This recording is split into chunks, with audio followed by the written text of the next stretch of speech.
తిరిగి తిరిగి కాళ్ళ నొప్పుంది. ఇగో ఈ 4 తోవలు ఉన్నదాన్ని చౌరస్తా అంటారు. చౌరస్తా కాడ కూర్చుంటే ఎవరో అవసరం ఉన్న వాళ్ళు వాళ్ళే వస్తారు. అంతే గాంధీ బొమ్మ కాడ కూర్చున్నట్టు అంతే అంతే.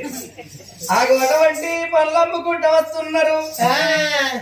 మరి అవలారా కలాల అనలాల తమ్ములాల తిరామ సిలికలాల మరి పనులు అమ్ముతున్నాము కాబట్టి ఆసక్తి గల భక్తులు పనులు స్వీకరించవలసిగా కోరుచున్నాము. ఒక్క పండుకు కేవలం ఒకటే 100 రూపాయలు. రావచ్చు, కొనొచ్చు, పోతు దొరకది.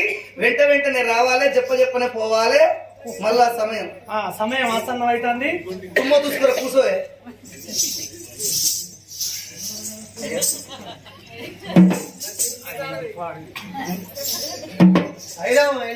ఆగే అది అనంది, అది మళ్ళీ పోతున్నదే. వెనుకున్నోడు ఏం చేస్తాడు రా, పట్టుకుంటే ఏమైతాడు? పాపలంగా పరుపు అంటే రాని రావా చెప్పనా, మళ్ళా పోత దొరకాయి నా ఫండ్ అయితే. మామిడి పళ్ళల్లో సిద్ధపలక పళ్ళల్లో షేపులు, అంగురాలు, ద్రాక్ష పండ్లు, సపోట పండ్లు అన్ని ఉన్నాయి. అయితే ముందుకు రా.